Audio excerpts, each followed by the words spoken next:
तो hello guys, आज की वीडियो बहुत इंपॉर्टेंट होने वाली है।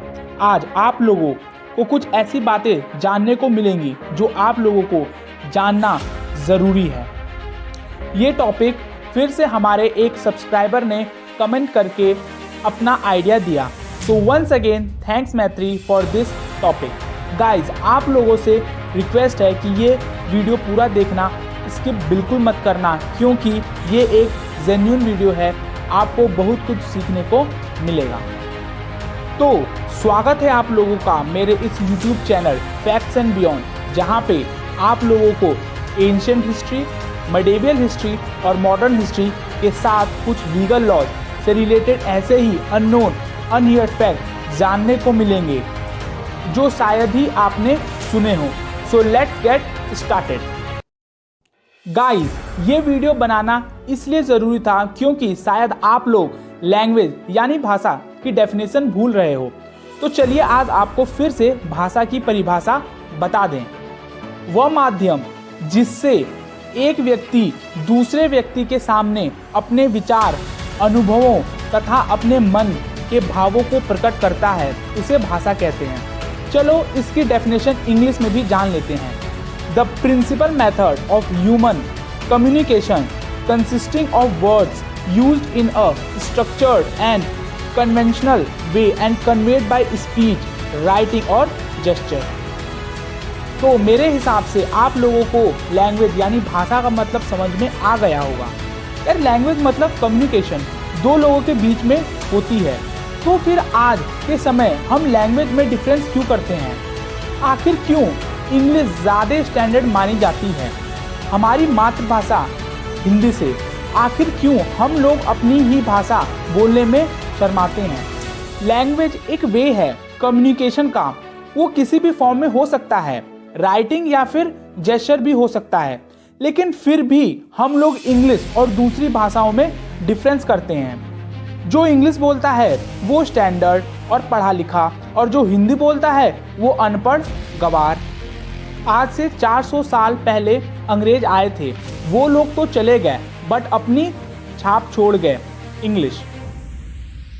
क्या आपको पता है आज के समय हम इंग्लिश भाषा पे ज़्यादा ध्यान दे रहे हैं ताकि हमें जॉब मिल सके, पैसे कमा सके और अपने आप को हाईली स्टैंडर्ड बोल सके। लेकिन क्या आप जानते हैं इंग्लिश सीखने के चक्कर में हम अपनी मातृभाषा भूलते जा रहे हैं।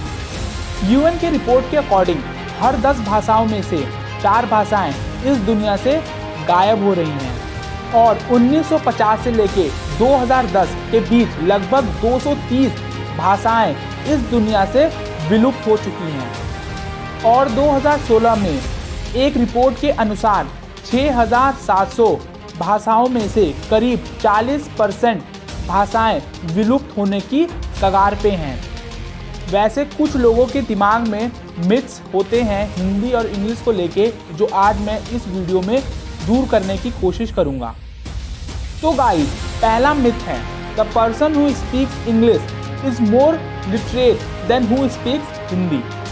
कुछ लोगों के दिमाग में अक्सर ये बात रहती है कि जो इंग्लिश बोलता है वो पढ़ा लिखा होता है और जो हिंदी बोलता है वो अनपढ़ होता है।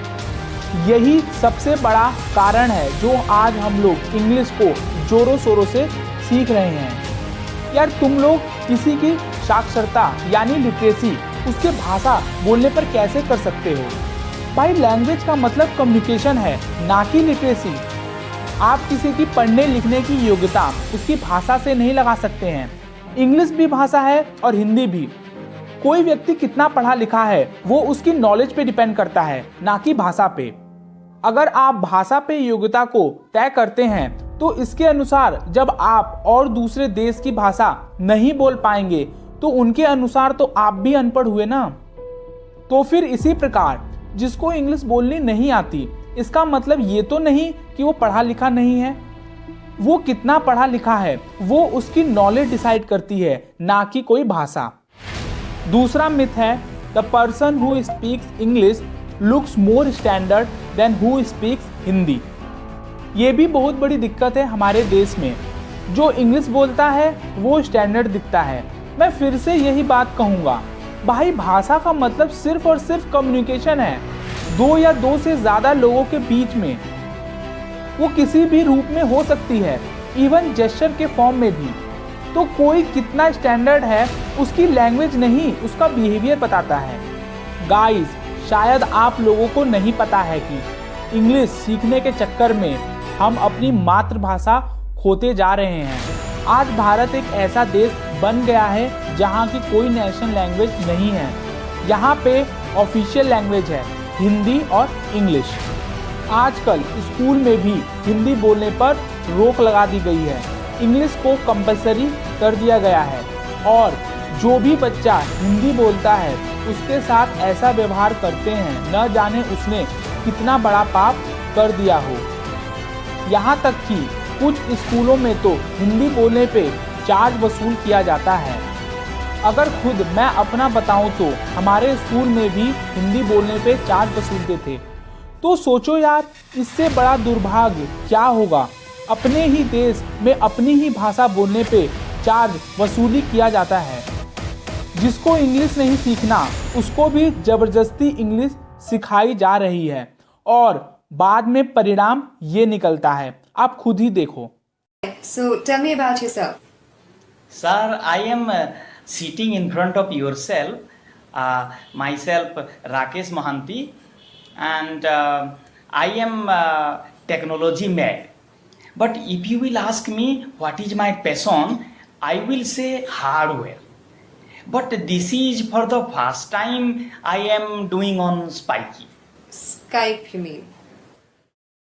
गाइस, आप लोग जापान और रशिया जैसी कंट्रीज के बारे में तो जानते ही होंगे कि ये कितनी डेवलप्ड कंट्रीज हैं। क्या आप जानते हैं कि इन डेवलप्ड कंट्रीज की खुद की एक नेशनल लैंग्वेज भी है? ये देखिए, जापान में जितनी लैंग्वेज बोली जाती है उसकी रिपोर्ट। यहाँ पे कोई भी ऑफिशियल लैंग्वेज नहीं है। यहाँ पे देखिए, इनकी मेन लैंग्वेज जो कि जापानीज़ है और बाकी सब रीजनल और फॉरेन लैंग्वेजेस हैं। अब रशिया की रिपोर्ट देखिए, मेन लैंग्वेज सिर्फ और सिर्फ रशियन है। क्या आपको पता है कि कितने परसेंट लोग जापान में इंग्लिश बोलते हैं? 30% से भी कम लोग। अगर देखा जाए तो सिर्फ और सिर्फ 8% से कम और लगभग 2% लोग ही ऐसे हैं जो इंग्लिश फ्लुएंटली बोल सकते हैं। और रशिया की बात करें तो लगभग 11.85% लोग ही सही ढंग से इंग्लिश बोल पाते हैं। आप ये विकिपीडिया की रिपोर्ट देखिए कि सबसे ज़्यादा कहाँ इंग्लिश बोली जाती है।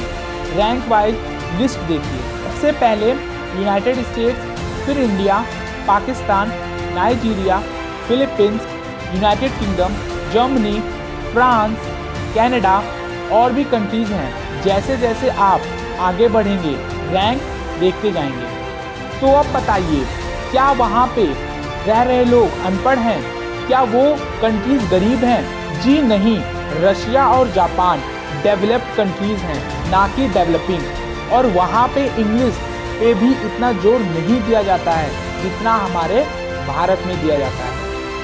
एक और रशिया से रिलेटेड फैक्ट बताता हूँ जो शायद पता हो आपको।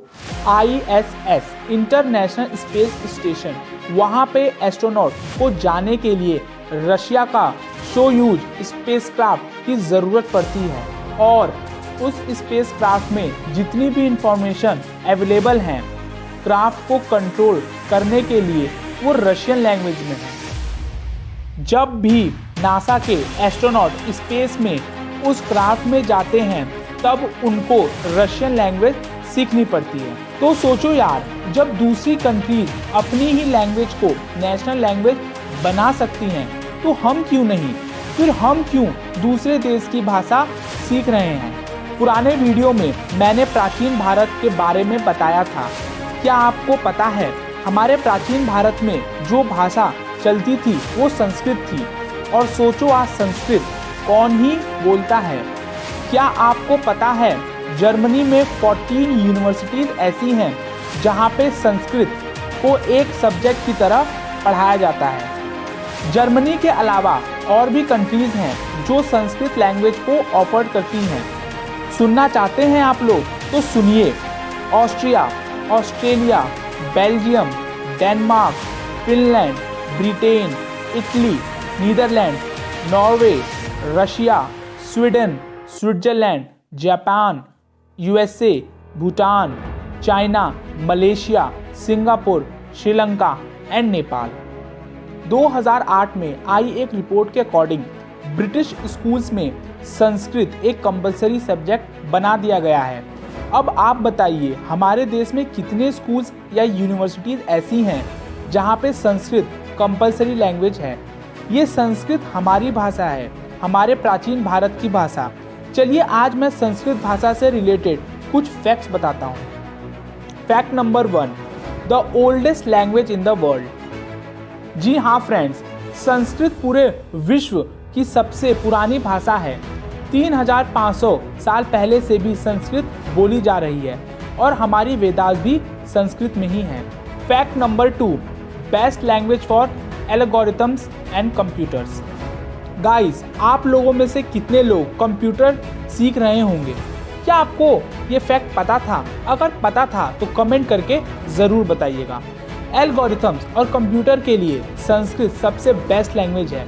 ये रिपोर्ट नासा के एक साइंटिस्ट रिक ब्रिक्स ने दी थी। संस्कृत को बहुत एफिशिएंट माना जाता है एल्गोरिथम्स बनाने के लिए। फैक्ट नंबर 3,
जो हमारी ही भाषा है उसको सीखना न पड़ जाए। Think about it. Fact number 5, the mother of all languages in the world. तो क्या आपको पता है लगभग 97% के आसपास जितनी भी लैंग्वेजेस हैं सबके सब डायरेक्टली या इनडायरेक्टली संस्कृत से ही इन्फ्लुएंस्ड हैं। और भी कई सारे फैक्ट्स हैं संस्कृत भाषा पे, अगर आप कहेंगे तो इस पर भी हम सेपरेट वीडियो बना देंगे। गाइस, हमारे प्राचीन भारत की भाषा संस्कृत ही रही है। जिस कंट्री की भाषा हम सीख रहे हैं और उसको ही फैशन कह रहे हैं, प्राचीन काल में वहाँ के लोगों के पास कुछ नहीं था, ना पहनने के लिए अच्छे कपड़े, ना तो खाने के लिए अच्छा खाना। अगर हम अपने भारत की तुलना प्राचीन काल में उन देशों के साथ करें तो हमारे भारत में अपनी मातृभाषा, पहनने के लिए रेशम के बने सुंदर कपड़े और खाने के लिए अच्छा खाना और आभूषण थे। लेकिन फिर भी हम उनके कल्चर को मॉडर्न कल्चर कह के अपनाते हैं और अपने आप को एडवांस कहते हैं। तो गाइस, क्या हो गया आप लोगों को? एक बार सोचो इसके बारे में। खैर, इस वीडियो को बनाने का पर्पज़ किसी भी देश या उसकी भाषा को नीचा दिखाना नहीं था, बल्कि आप लोगों को अपने देश और उसकी मातृभाषा के बारे में जागरूक करना था। अब इसका ये मतलब नहीं कि आप लोग इंग्लिश पढ़ना और लिखना छोड़ दें। आप लोगों को जो भी भाषा सीखनी है वो सीखें और शौक से सीखें, इसमें कोई बुराई नहीं, बल्कि आप लोगों की लैंग्वेज स्किल इससे और भी ज़्यादा बढ़ जाएंगी। पर सीखने का मतलब ये नहीं कि आप लोग अपनी मातृभाषा को भूल जाएं या जो अपनी मातृभाषा बोल रहा है उसका अपमान करें। आप इंग्लिश ही क्यों, फ्रेंच सीखिए, स्पेनिश सीखिए, उर्दू सीखिए, अरेबिक सीखिए, इतनी सारी भाषाएं हैं, कोई भी सीखिए, लेकिन अपनी मातृभाषा को मत भूलिए। जो हो चुका है उसको छोड़िए, अब जो होने वाला है उसको देखिए। यंग जनरेशन्स को देश का फ्यूचर बोला जाता है क्योंकि हमारे देश का आने वाला फ्यूचर उन पर ही डिपेंड करता है। अब क्या करना है और क्या नहीं वो आप लोग तय करेंगे। अब इतना सब समझाने के बाद अगर किसी को समझ में ना आया हो तो फिर बेटा तुमसे ना हो पाएगा, हमें तुम्हारे लक्षण बिल्कुल ठीक नहीं लग रहा है, तुमसे ना हो पाएगा। बस यार आज के लिए इतना ही। अगर आपको वीडियो पसंद आई हो और आप लोगों को कुछ भी नया सीखने को मिला हो तो प्लीज़ यार वीडियो को सब्सक्राइब और लाइक कर देना और अपने दोस्तों को भी शेयर और सब्सक्राइब करने के लिए कह देना। और हाँ, मेरी इंस्टाग्राम आईडी डिस्क्रिप्शन में दी हुई है, उसको भी जाकर फॉलो कर लेना क्योंकि वहाँ पर भी आपको डेली न्यू फैक्ट जानने को मिलेंगे। तब तक के लिए सी यू गाइज, बाय बाय।